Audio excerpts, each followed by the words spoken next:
giving us your thoughts on the game.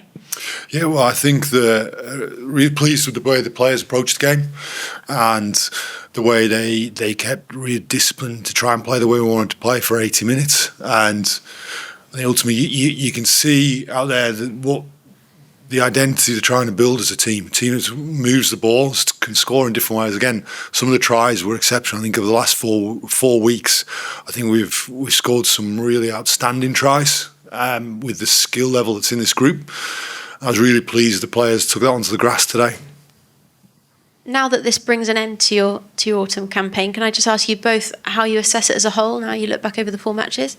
Yeah, I think as you reflect on it, I think the obvious overriding feeling from reflection will be one of frustration to have come so close to get the results but not actually able to convert them. I think that in the first 3 weeks, I think that will be one emotion. I think the other aspect of it was real positivity around some of the aspects that we've seen the team play. I want the team to be brave with the ball. I want them to play fast, and I think we've seen growth in that area over the last 4 weeks.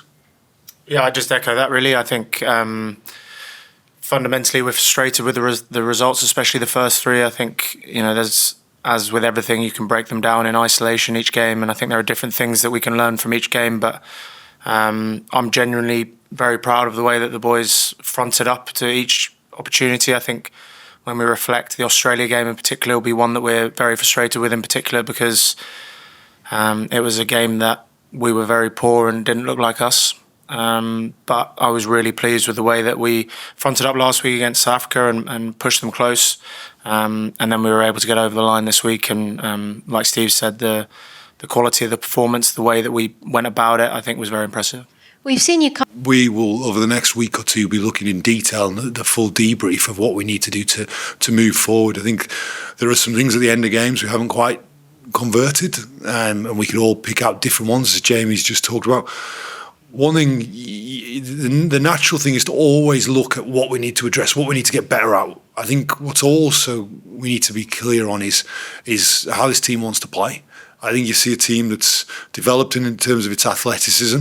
I think it's developed in terms of the skill set.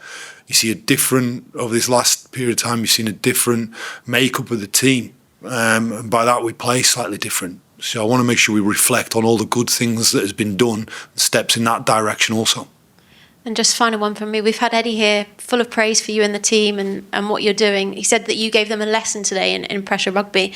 Have you had a chance to catch up with him? Will you get a chance to catch up with him after the game? I spoke to Eddie real briefly then, but we spent a couple of hours together yesterday, which was brilliant, talking rugby with him. I think he's a fantastic coach. I think we all have enormous respect for.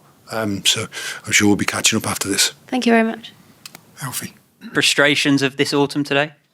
Yeah, my message to the team before the game was that I wanted to see how far we could take things, how much we could push. Often in a week like this, with the type of opposition that we had there, a lot of the focus needed to be on us because we weren't entirely sure what to expect from an Eddie Jones Japan team, to be completely honest, which gave us a good opportunity to reflect and make it very clear what we wanted to be about. And in terms of the execution of the game plan, I thought it was fantastic. And as captain, what have you learnt about the squad over this autumn? I've learned that we're very, very hungry. We've got a huge appetite to learn. I've learned that we've got some incredibly talented players. It's no real surprise to me, but we've got such a brilliant squad, and I've said it before. They are so easy to lead because very rarely do you need to say too much. I think we've got very smart players, and the thing that excites me the most is how far we can go with this team. And you look at the age demographic, the cap demographic. I think it's a very, very exciting time for this team. And just finally, can I get your reaction to the Tommy Freeman assist, pass behind the back for the Furbank try? It was naughty, yeah. Diplomatic.